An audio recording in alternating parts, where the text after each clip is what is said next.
Welcome to the Road to Redemption podcast with your host, Cam Williamson. Each week, Cam sets out to shatter the labels and stigmas associated with mental health awareness by giving life lessons and raw overviews of events happening around the world. What is going on, guys? Welcome back to this episode of the Road to Redemption podcast. I'm, as always, your grateful host, Cam Williamson. Great to be back with you. It really is great to be back with you guys. The last week has been miserable for me. Your boy went on a hike on Thursday, and at the end of the hike, went out, had some lunch, got home, looked down at my legs, realized I had microscopic little bugs crawling all over my legs. I got fucking chiggers out on a hike. The hike sucked. It was shitty. There was no views. There was no nothing. Me and my buddy Miles just found this random trail out at LBL, laying between the lakes here in Tennessee, and we took it. And it was not worth it at all. And I got ate up by chiggers. So, lessons. Always wear bug spray. Never wear shorts. Two things I did terribly wrong. We looked at this loop on all trails and said, hey, it's going to be chill. No reason to wear bug spray. How wrong was I? Because not only did I get eaten alive by chiggers, literally hundreds of bites all over me. I just got steroid shots and creams and all kinds of shit over the last couple days, so it doesn't look that bad anymore. But the whole way walking through the trail, it was nothing but spider webs. I had a fucking stick that I'm walking through like this, looking like I'm blessing the land. And it's just 4 spider webs to the face, 2 to the midsection, 3 to the legs. While you're blocking 3 here, it was 7.5 miles of spider webs, and I got covered in chiggers. So I've been miserable for the last week, which sucks because my kid was off school Friday, Saturday, Sunday, Monday for Labor Day, and I could do almost nothing because I was just sitting around being miserable. So that sucked a lot, but we're here. We're back. We're relatively back to normal. I went climbing yesterday. I defeated that 5.8 route, and I actually on-sighted a 5.8 route right next to it, so I was pretty stoked about that. I'll play those while we're talking here for a minute. I had some fun there. Today we're going to talk about how do we let our past be the past, right? How do we let it go with love? How do we let our past and the things that hurt us and the ideas that we have about ourselves and the ideas that people have about us, the way that we believe the outside world views us, how do we let that go officially? That's what we're going to talk about today. So let's get into it. So often in life, myself, I get this narrative going through my head of what I should be.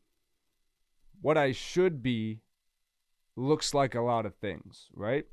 And I always have to ask myself, who's talking when I'm trying to figure out who's telling me who I should be? Oftentimes, if I listen close enough, I'll find that there's actually a familiar voice in there, whether it be my father's, my mother's, a friend's, someone who critiqued me at one point in life. I look and I see that it's not usually my own voice, or if it's become my own voice, it's because the distance between myself and the person who originally put that thought there has grown so long that I just don't have contact with them anymore. So they don't come up in my brain. So it just becomes my voice because it's been reoccurring for so long. I think the first way to break free of your past is to understand that voice. Understand that voice presents itself in your thoughts. Sorry, these steroids I'm on all kinds of steroid shit and it dries my mouth out.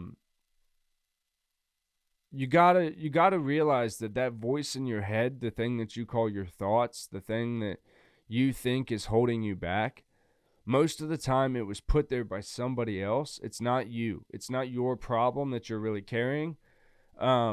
And then you just look throughout your day with loving observation of yourself and you go, okay, I don't feel like I'm adding up in life here. Why do I feel that way? Is it because society tells me I should be at a certain place by a certain age, or does my family make me feel like that? Or did I have my own personal goals and dreams for myself that maybe I've fallen short on, or maybe I got a divorce and I never planned on that?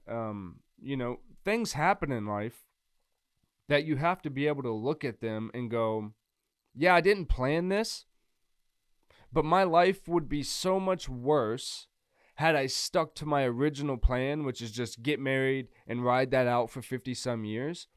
You could go, yeah, I lived the white picket fence life and I got married once, and I was miserable for 50 years. Or you could say, hey, I lived and I learned and I got divorced and I had kids and, I had to make life work. And I think that's where life starts to really kick people in the ass, is when you get kids involved.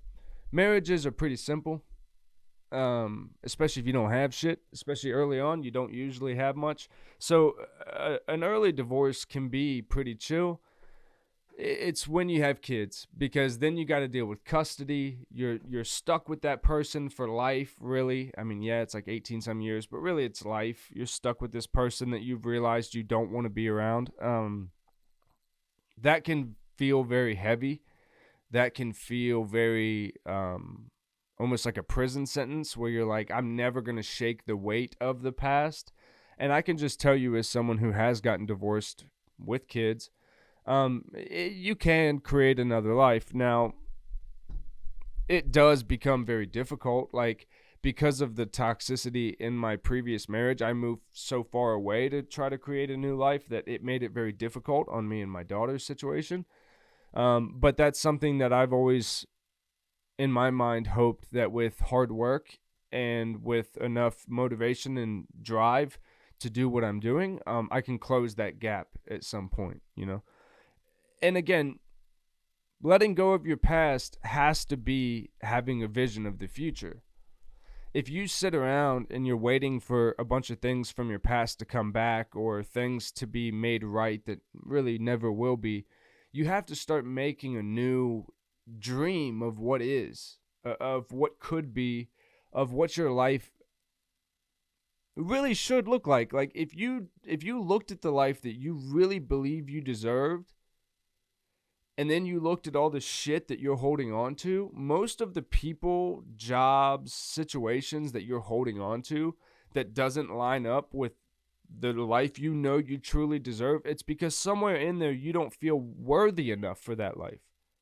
You feel like, oh, I'm good enough here. I've gotten myself in so much shit in life that I'm just comfortable here. I don't want to play with this anymore.